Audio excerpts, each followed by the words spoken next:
오늘 본문에서는 예수님께 부정적으로 반응하는 사람들에 대한 이야기가 나와 있습니다. 마태복음 5장부터 7장에서는 예수님께서 왕으로 하신 취임 설교가 있어서 누가 천국 백성인지 알려주는 천국의 헌법이 기록되어 있고, 8장, 9장에서는 그 말씀에 부합하게 살아가는 사람들, 곧 심령이 가난해서 예수님께 도움을 구하며 나오는 사람들에 대한 기록이 있습니다. 그리고 이어서 10장에서는 어떻게 하면 사람들을 천국으로 이끌어 올 수 있는지 천국 확장의 방편으로서 전도에 대해서 말씀하셨고, 이제 11장, 12장에서는 예수님의 사역에 대해서 의심하거나 반대하는 사람들이 주로 등장하고 있습니다. 그리고 오늘 본문에서는 예수님과 그 반대 세력의 대립이 절정에 치닫고 있음을 보여주고 있습니다. 특히 오늘 본문 앞부분에 나오는 안식일 논쟁은 예수님과 바리새인들 사이에 중립지대가 있을 수 없다라는 것을 보여줍니다. 우선은 제자들이 안식일에 곡식을 좀 따먹었다고 합니다. 유대교 율법에서는 가난한 자들을 위하여서 밭에 곡식을 좀 남겨두어서 지나가는 사람들이 배고플 때에 먹을 수 있도록 하라고 되어 있죠. 근데 문제는 안식일에 그 곡식을 딴 것이 추수행위에 간주된다라는 점에 있었습니다. 그래서 바리새인들은 제자들이 안식일 규정을 어겼다라고 지적합니다. 그러자 예수님께서는 다윗이 사울로부터 도망 다닐 때에 성전에서 하나님께 드리는 빵을 먹은 그 일화를 들어서 율법을 준수할 때는 어떠한 예외사항들이 있을 수 있으며, 더 나아가서 그 예외사항을 정하는 기준이 바로 사람의 아들이신 예수님 자기 자신에게 있다라고 주장하고 계십니다. 또 사람들은 예수님께 안식일에 병든 자를 치료하는 것이 가능한지 옳은지를 묻습니다. 그 이유는 예수님을 고발하기 위해서였다고 합니다. 만약에 예수님께서 안식일에 병자를 치유하시면은 안식일에 일하는 것이 되고, 예수님은 죄를 지으면서까지 병자를 치유하고 기적을 베푸는 사람이 됩니다. 그렇다면은 바리새인들의 입장에서는 예수님의 기적과 치유 사역이 성경적이지 않다라고 주장할 수 있는 계기가 생기는 것이지요. 그래서 나오는 얘기가 예수님이 마귀의 두목인 바알세불을 힘입어서 기적을 베푼다라고 얘기가 나오지요.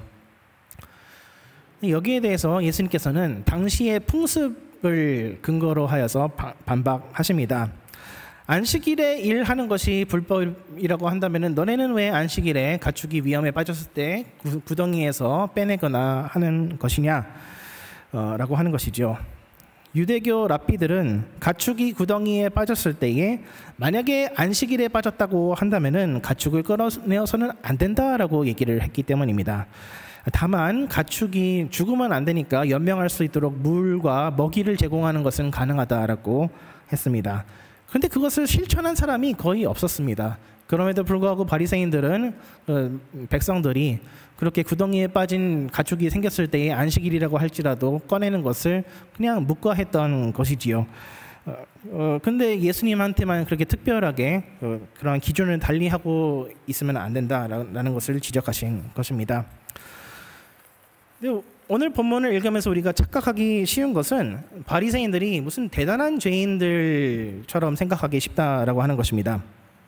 물론 바리새인들은 예수님이 바알세불이라고 하는 마귀의 두목이라고 하는 아주 신성모독적인 말을 했습니다. 그리고 예수님께서는 그렇게 그 성령을 모독하는 사람들은 절대로 영원히 용서받지 못할 것이라고 말씀하시기도 하지만은 우리는 바리새인들이 왜 이렇게까지 율법을 준수하는 것에 집착하는지에 대해서 이해할 필요도 있습니다. 바리새인들이 다름이 아니라 율법 지키는 일에 집착했던 이유는 바로 이스라엘이라는 나라를 바로 세우기 위해서였습니다. 당시 이스라엘 민족은 BC 586년에 남유다가 망한 이후로 약 600년 동안 나라를 잃은 채로 살아가고 있었습니다. 비록 하나님의 은혜로 무너진 성전이 스룹바벨을 통해서 다시 지어지기는 했지만 그들은 예전의 잘못이 되풀이되어서는 안 된다고 다짐했습니다. 옛날에 이스라엘이 망했던 이유가 바로 그들이 하나님의 말씀을 가볍게 여기고 불순종하며 결국에 우상 숭배에 빠졌기 때문이라는 것을 그들은 되새기며 열심히 율법을 지키는 일에 매진하면은 하나님이 반드시 그들의 나라를 다시 회복시켜 주시리라고 믿었던 것이지요. 그래서 그들은 말하자면 영적인 독립투사였습니다. 그런 바리새인들이 보기 예수님은 골칫덩어리였을 것입니다. 회개하라, 천국이 가까웠다라고 설교하는 것은 좋은데 그 다음에 세리들과 창녀들과 함께 어울려서 다니는 것은 못 봐주겠다라는 것이지요. 하나님의 나라를 세우려면은 율법을 더 잘 지켜야 되는데 예수님은 마치 율법을 제대로 안 지켜도 된다는 메시지를 주는 것 같았기 때문입니다. 그래서 처음에는 몇 차례 지적도 합니다. 세리들하고 그렇게 친하게 지내지 마세요. 걔네들은 죄 지은 상태라서 부정한 상태가 되는데 부정한 사람하고 같이 식사를 하면 예수님도 부정해지잖아요. 그럼 그 부정한 예수님과 함께 교제를 나누는 사람들도 다 부정해지지 않겠습니까? 그러나 그렇게 몇 차례 지적했음에도 불구하고 예수님께서는 마음을 바꾸실 생각이 전혀 없으시고 오히려 사람들은 예수님을 더 많이 따르게 됩니다. 그래서 바리새인들이 보기에는 예수님은 완전히 인기에 영합하는 사람처럼 보였을지도 모르겠습니다. 그런 바리새인들에게 예수님을 메시아로 인정할지 말지의 마지노선은 아마도 안식일 규정이었을 것입니다. 이 사람이 만일 우리처럼 율법을 정성껏 존중한다면은 하나님의 사람이라고 인정할 수 있다. 만약에 율법을 존중하지 않는다라고 하면은 그는 마귀 사탄임에 틀림없다라고 하는 것이지요. 이러한 바리새인들의 논리 그 자체에는 어떠한 결함이 없다라는 것을 우리는 알아야 합니다. 다만 바리새인들이 간과하고 있었던 것은 바로 예수님께서 안식일의 주인이시며 율법의 주인이시라는 점입니다. 예수님은 성전보다 크시며 요나보다 크시며 솔로몬보다 큰 사람이라고 본인의 권세의 높음에 대해서 계속해서 오늘 12장에서는 강조하시지요. 즉 예수님의 권세가 율법의 위에 있으며 사람들의 논리 위에 있다라고 하는 것입니다. 이것은 예수님께서 율법은 지키지 않아도 된다라고 주장하는 것이 아니라는 것을 우리는 기억해야 할 필요가 있습니다. 하지만 법이라고 해서 다 같은 법이 아닌 것이지요. 대한민국의 법률 체계의 가장 위에는 헌법이 있습니다. 그리고 그 밑에는 국회에서 제정하는 법률이 있습니다. 그리고 그 밑에는 대통령이 제정하는 시행령들이 있고 그 밑에는 각종 자치기관들이 제정하는 조례들과 규칙들이 있습니다. 이러한 법률 체계에 있어서 가장 중요한 원칙은 하위법이 상위법을 위반할 수 없다라고 하는 것입니다. 다윗의 얘기를 든 것도 마찬가지의 맥락이라고 할 수 있겠죠. 사울이 다윗을 죽이려고 하니까 다윗은 도망을 칩니다. 근데 마침 도망가던 그 길에 놉이라는 지역을 지나가고 있었고 그 지역에 때마침 하나님의 성막이 있었습니다. 다윗이 거기를 지나갈 때에 거기에 있는 아히멜렉이라는 제사장에게 거짓말을 하죠. 정직하게 사울을 피해서 도망쳤다라고 하면은 누가 듣기라도 하면은 추격자가 반드시 쫓아올 테니까. 그래서 다윗이 거짓말한 게 자기는 사울 왕의 비밀 작전을 수행하고 있다라고 속입니다. 그러자 제사장 아히멜렉은 먹을 것을 줍니다. 다윗이 먹을 것을 좀 주십시오. 또 칼 있으면 좀 칼도 좀 주십시오. 저는 사울 왕의 비밀 작전을 수행하고 있습니다. 그러니까 아히멜렉이 어때요? 지금 떡은 없는데 성소 안에 있는 진설병, 제사장들만 먹게 되어 있는 그 진설병은 드셔도 됩니다. 그리고 때마침 골리앗의 칼이 있는데 이거를 가져가십시오라고 이렇게 얘기를 하죠. 그 후에 이제 에돔 사람 도액이 그것을 관찰하고 있다가 사울한테 일러 바쳐가지고 아히멜렉이 죽게 되죠. 너는 왜 다윗에게 붙어가지고 반역을 저지르느냐라고 사울이 추궁했지만 사실상 아히멜렉은 사울에게 충성했다라는 것을 우리는 알 수 있습니다. 아히멜렉이 물론 다윗을 좋아하기는 했지만은 이제 다윗보다는 사울에게 충성했다라고 볼 수 있는 이유가 뭐냐라고 한다면은 바로 다윗이 뭐라고 했습니까?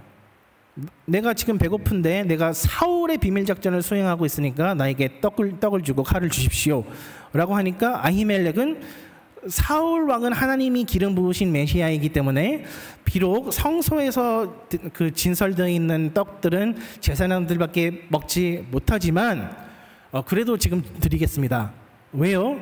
비밀 작전은 그 전시 상황이기 때문에 이제 군사 작전을 수행하기 위해서죠. 그 나라가 평화로울 때는 개인의 재산권이 존중이 됩니다. 개인의 그 신변의 자유도 존중이 됩니다.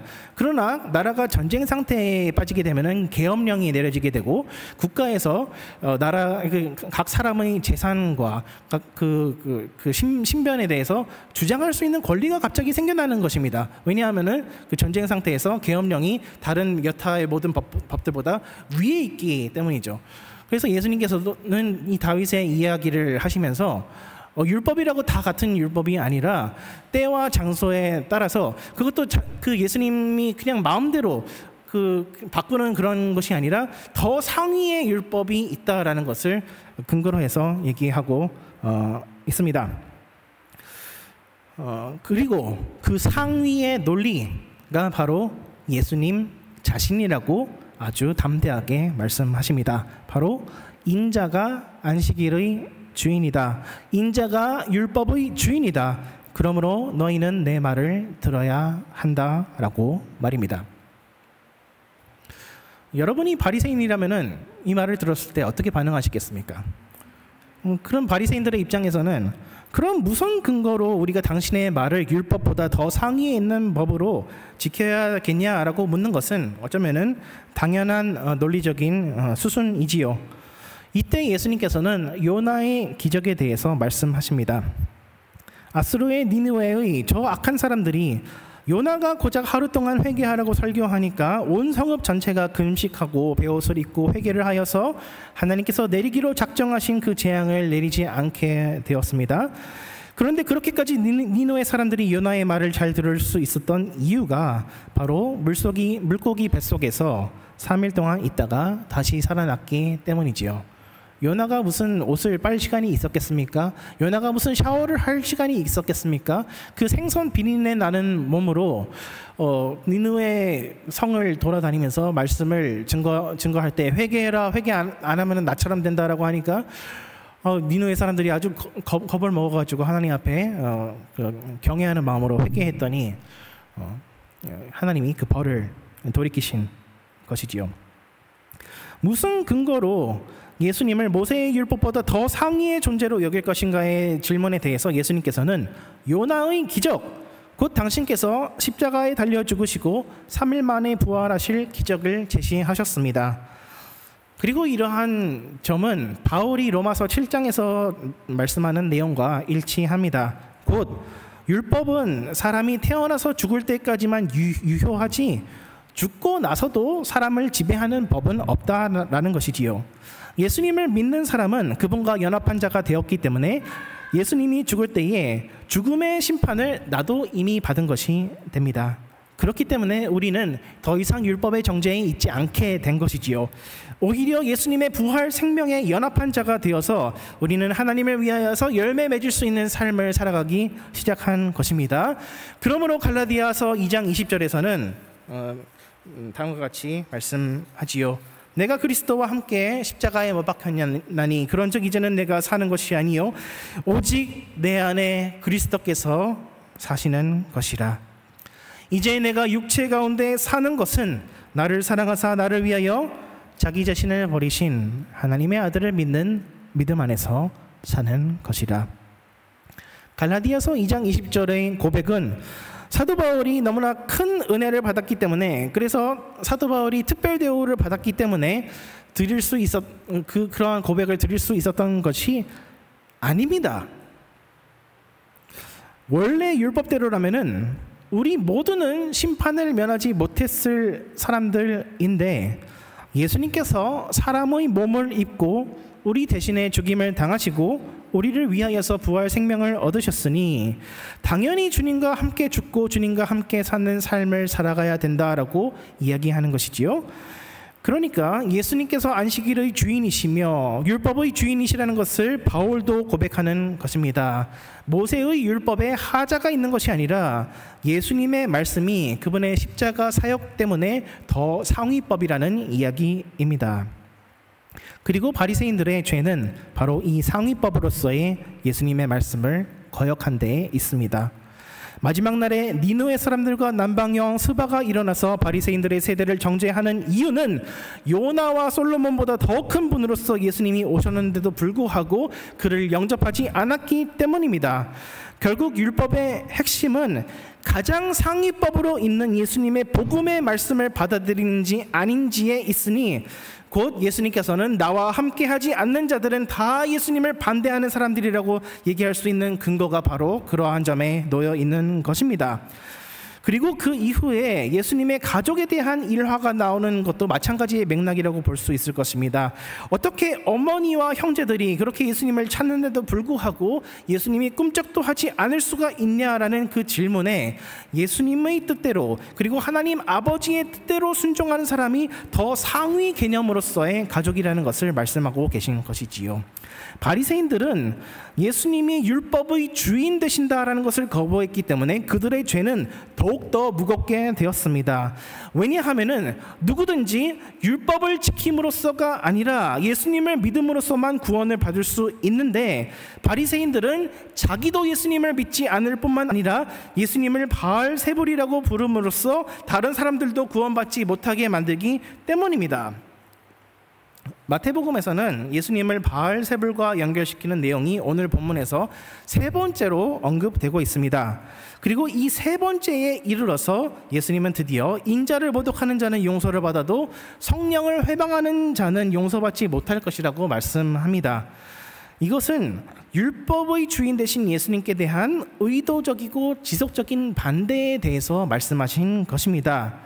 고의적인 의도적인 죄라고 하는 것은 알면서도 악의를 가지고서 반대하는 것을 말합니다. 예수님이 하나님의 기름 부음 받은 메시아라는 것을 알면서도 그분을 안식일의 주인으로 인정하지 않으려고 하는 것입니다. 실수로 그저 알지 못하고 일시적으로 예수님을 반대한 것은 용서가 되기는 하지만 일부러 그렇게 하는 것은 괘씸죄에 걸린다는 것이지요. 예수님이 안식일에 병자를 고치시며 또 귀신자들을 치유하실 때에 23절에 보시면 사람들은 예수님을 보고 이는 다윗의 자손이 아니냐라고 스스로 묻습니다. 그러나 바리새인들은 오히려 예수님을 귀신의 왕이라고 부릅니다. 우리가 마태복음 9장을 다룰 때에 이미 다윗과 사울의 이야기가 여기에 배경으로 깔려 있다는 것을 말씀드렸습니다. 사울 왕은 다윗이 하나님께로부터 기름 부음 받았다라는 것을 알면서도 끝까지 반대했습니다. 더 나아가서 사울은 자기 자신도 하나님께로부터 기름 부음 받아서 왕이 되었다는 것을 알면서도 끝까지 하나님께 자기 왕권을 맡기지 아니하였으니, 하나님께서 왕권을 주시는 것이 아니라 왕권이라고 하는 것은 힘으로 자기의 능력으로 쟁취하는 것이라고 생각했기 때문입니다.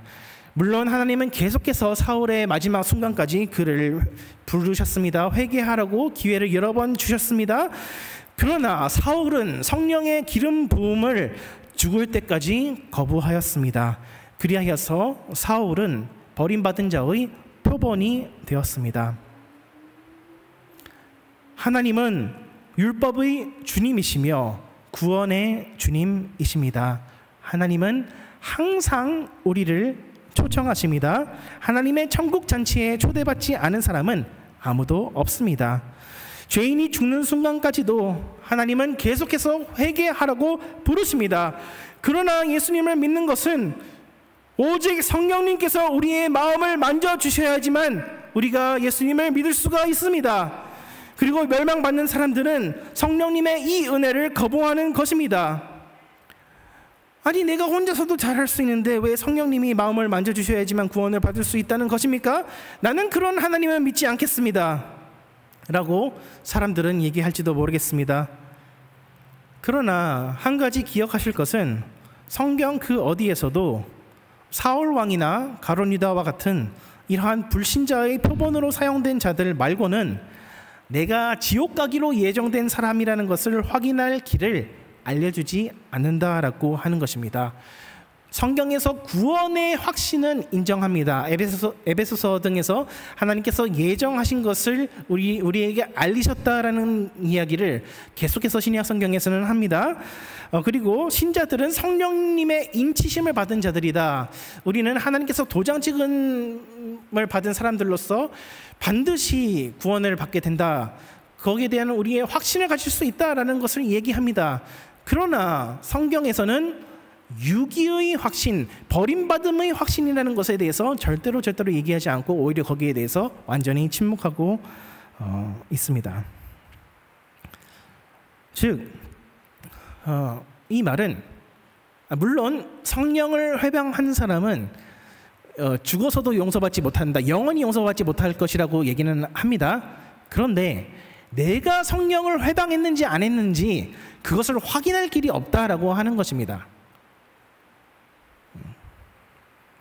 사실 우리 모두는 다 같이 성령을 회방하는 사람들입니다.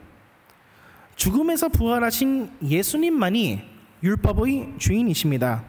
그리고 이것을 인정하기 위해서는 성령님의 도우심 밖에는 길이 없습니다.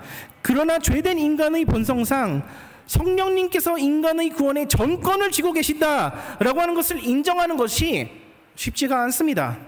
한 번 인정했다고 하더라도 계속해서 우리는 성령님을 거역하는 길로 또 가고 싶어 하는 것이 우리의 죄된 모습입니다.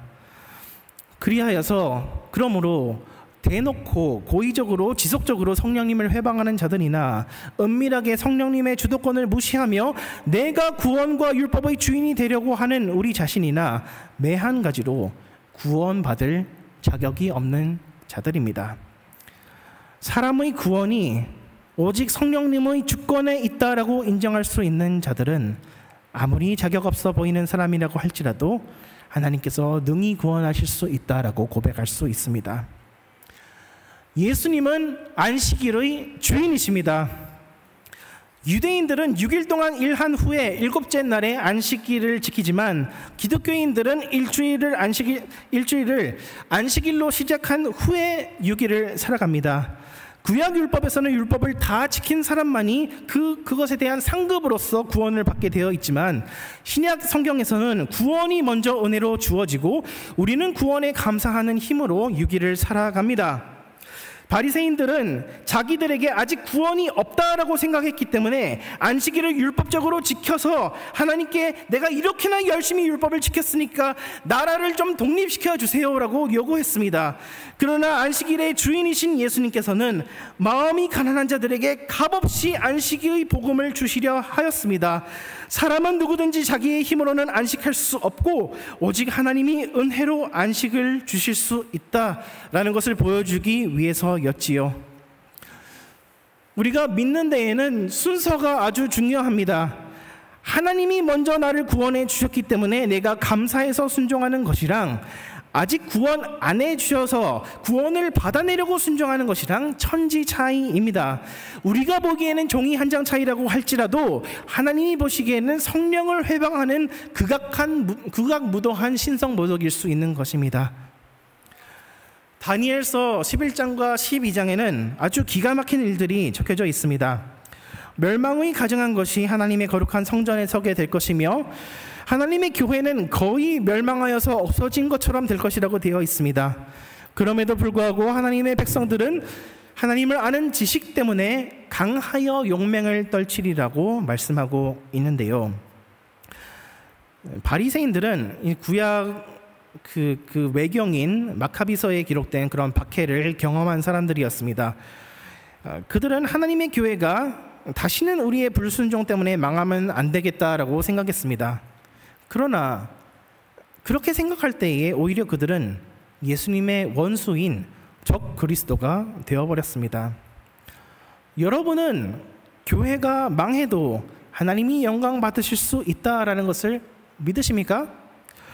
여러분은 여러분의 인생이 망해도 하나님이 얼마든지 영광 받으실 수 있다라는 것을 믿으십니까? 그런데 문제는 우리의 옛 자아가 이미 멸망당해야 마땅하다라는 것을 인정하지 않은 데에 있습니다. 안식과 구원의 주인이 하나님이 아니라 내가 되어야 한다라고 주장하기 때문이지요.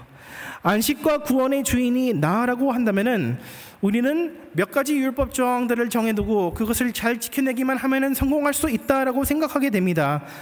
그런데 거기에는 하나님의 은혜가 끼어들 틈이 없게 됩니다. 그러나 우리가 멸망받아 마땅한 사람들이라는 것을 인정할 수 있다면은 우리의 안식과 구원을 오직 예수님의 십자가에서만 찾을 수 있다면은 우리는 단지 율법 조항 몇 가지만 지키는 것이 아니라 사나 죽으나 우리의 인생 모두가 주님의 것이라고 고백할 수 있을 것입니다. 다니엘서의 결론은 지독하게 길고 혹독한 시련과 박해가 우리를 기다릴 것이지만 믿는 사람들은 하나님의 은혜로 그것을 버텨낼 것이며 우리의 영혼은 항상 안전할 것이라는 것입니다. 그러므로 우리는 항상 기도에 힘쓰고 하나님과 동행하는 자들이 되어야 합니다. 지난 시간 마태복음 11장의 결론에서는 두 마리의 소가 한 개의 멍에를 메고 함께 가듯이 우리도 예수님의 발자국을 뒤따라가야 한다라고 하는 것이었습니다. 오늘 본문도 마찬가지로 항상 우리가 예수님과 함께 하려고 하지 않는다면은 우리는 아무리 예수님의 혈육이라고 할지라도 예수님을 반대하는 사람이 된다는 것입니다. 모든 일의 시작과 끝을 기도로 하시기 바랍니다. 아침에 눈을 떴을 때에 가장 먼저 예수님께 기도하시기 바랍니다. 하루를 마무리할 때에도 하나님께 기도드리시기 바랍니다. 부엌에서 봉사하실 때에도 혼자 오시면 혼자 오신 대로, 여러 명이 오시면 여러 명이 오신 대로 함께 기도하고 요리하시기 바랍니다. VBS가 은혜 가운데 잘 마쳤습니다. 여러모로 정말로 온 교회가 함께 힘을 합칠 때에 우리가 하나님의 일들을 해나갈 수 있다는 것을 경험할 수 있는 귀한 시간이었습니다. 하지만 한 가지 우리에게 훈련이 덜 된 모습을 발견할 수 있었습니다. 그것은 시작하고 끝날 때에 기도하는 것에 우리가 아직 익숙하지 않다라는 것입니다. 익숙하지 않다고 한다면은 좀 쑥스러워할 수도 있죠. 기도할 때 기도해도 될까? 괜히 폼 잡는 거 아닐까? 라고 하는 마음이 있을 수도 있고요. 뭔가 할 일이 되게 많은데 지금 기도할 시간이 있을까? 라는 마음도 있을 수 있습니다. 그러나 시작과 끝에 기도를 한다라고 하는 것은 무슨 주술 의식을 하는 것이 아닙니다. 무슨 액땜을 하는 것이 아닙니다. 그것은 우리가 무엇을 하든지 하나님이 함께 하시지 않는다면은 내가 아무것도 할 수 없다라는 것을 고백하는 것입니다. 기도를 하지 않고 내 열심으로 무엇인가를 하려고 한다면은 하나님 없이도 나 혼자서 잘 할 수 있다고 생각하게 됩니다. 혹은 너무나 지금 공동체나 나 자신의 상황이 너무나 급박하기 때문에 내가 먼저 열심히 노력한 다음에야 예수님이 일하실 수 있을 것이라고 생각할 때도 있습니다. 그러나 그런 경우에 일을 하기는 하더라도 결국에는 하나님의 의가 아니라 나의 의가 내세워지게 됩니다. 내가 이렇게 잘 하였고 다른 사람들은 이것을 잘 못하였다라고 하는 교만한 마음이 앞서게 됩니다. 그 다음 단계는 공동체가 서로 분열되고 서로 탓하게 되는 것입니다. 그런데 바로 이것이 바리새인들이 빠졌던 오류입니다. 내가 이쁨을 받을 짓을 해야지만 하나님이 구원해 주실 것이라고 생각하는 한 우리는 안식의 주인 되신 예수님으로부터 멀어질 수밖에 없습니다. 그러나 기도함으로써 하나님께 우리의 생사를 맡겨드리는 사람은 비록 나의 삶이, 나의 교회가, 심지어 기독교 전체가 망해가는 것 같은 이러한 위기 상황 가운데서도 하나님께서 당신의 백성들과 그 후손들을 반드시 지켜주심을 바라볼 수 있습니다.